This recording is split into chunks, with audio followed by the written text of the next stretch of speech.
जी student सर्वकारी जी, मैंने जैसे कि कहा था कि मैं पहले बायो का 10th बायो का पहला चैप्टर जो है 10वां उसके बारे में बात की। अब 11वां चैप्टर जो है उसके बारे में बात करूँगा। इस वजह से भी आपने अब जब हम 11वां चैप्टर की बात करते हैं तो वो और ज़्यादा ईजी हो जाता है।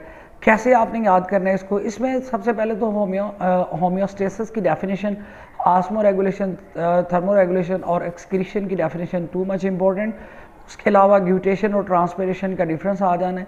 उसके अलावा जब हम आगे बढ़ते हैं तो किडनी का सवाल लॉन्ग में आता है, और क्योंकि ये वाला चैप्टर लॉन्ग असेसमेंट स्कीम में लॉन्ग में शामिल है इसलिए लॉन्ग के बारे में बताता चलूँ। एक तो आप लोगों ने स्ट्रक्चर ऑफ किडनी याद करना है, स्ट्रक्चर ऑफ नेफ्रॉन करना है, फंक्शनिंग ऑफ किडनी याद करना है। ये बड़े इंपॉर्टेंट लॉन्ग क्वेश्चन है जो आप लोगों को आने चाहिए। उसके अलावा इस चैप्टर में से जो शॉर्ट बनते हैं वो कौन से हैं कि ये osmotic adjustment in plants. Osmotic adjustment in plant में क्या क्या आप लिखना है? एक तो जो पहली हेडिंग है वो हाइड्रोफाइट है, फिर जीरोफाइट है, और उसके बाद होलोफाइट्स। ये मोस्ट इम्पोर्टेंट है और ज़रूरी है कि ये इकट्ठा सवाल आपके आए। ठीक है, इसकी नोयत ये भी हो सकती है कि वो अलग अलग, जैसे होलोफाइट पे अलग से नोट आ सकता है, ठीक है, जीरोफाइट पे अलग से नोट आ सकता है। उसके अलावा इसमें एक इम्पोर्टेंट जो सवाल है इस टॉपिक के अंदर वो है जी सक्युलेंट आर्गन्स, और उनकी डेफिनेशन, उनका फंक्शन पूछा जा सकता है। उसके बाद जब हम मज़ीद आगे बढ़ते हैं तो जो ह्यूमन बॉडी है उसमें 3 आर्गन्स हैं जो अहम रोल अदा करते हैं होम्योस्टेसिस के अंदर। तो वो ज़रूरी है कि वो आपसे पूछ सकता है। उसमें लंग्स है, स्किन है और हमारे जो किडनीज हैं, और इसके बारे में सवाल पूछा जाएगा। उसके अलावा मैंने आपको बता दिया स्ट्रक्चर ऑफ किडनी अलग से, स्ट्रक्चर ऑफ नेफ्रॉन अलग से, फंक्शनिंग ऑफ किडनी अलग से आ सकता है। उसके अलावा ये सवाल बोर्ड में आया था osmo regulatory function of kidney. इसमें अब लिखना क्या है?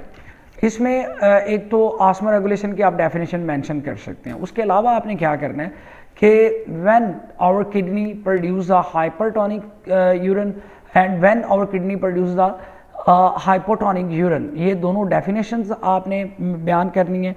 और यही आपका 2-2 नंबर का, इनके 4 नंबर है।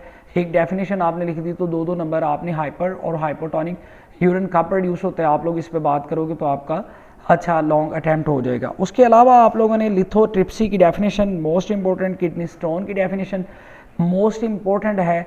उसके अलावा आप लोग renal failure, what is renal failure and their causes, कि मतलब हाइपरटेंशन की वजह से हो रहा है, तो ये बड़े ज़रूरी क्वेश्चन है। डायलिसिस की डेफिनेशन, और उसके अलावा जो डायलिसिस है ये लॉन्ग में भी आ सकता है कि टाइप ऑफ डायलिसिस, यानी कि दोनों टाइप्स, हीमोडायलिसिस और जो पेरिटोनियल डायलिसिस है, ये इकट्ठी भी पूछी जा सकती हैं और ये अलग अलग एक लॉन्ग है, यानी कि right note on peritoneal dialysis, right note on haemodialysis, ये अलग से भी आ सकता है।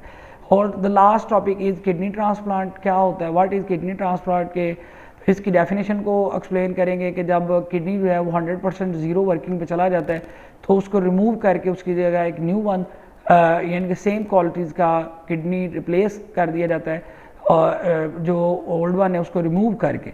और एक टिश्यू रिजेक्शन का क्वेश्चन आता है इस चैप्टर के अंदर, और मेरे ख्याल से मैंने ऑलमोस्ट सारे चैप्टर को ब्रीफली आपके साथ एक्सप्लेन किया। तो बच्चे मेरे साथ रहने के लिए कोशिश करें कि मेरे चैनल को सब्सक्राइब करें, ताकि मैं हर चैप्टर को इस तरह यानी कि उसकी इंपॉर्टेंट थिंग्स को आपके साथ और कौन से टॉपिक बोर्ड हवाले से इंपॉर्टेंट है मैं आप तक पहुंचाता रहूँ। Good luck students.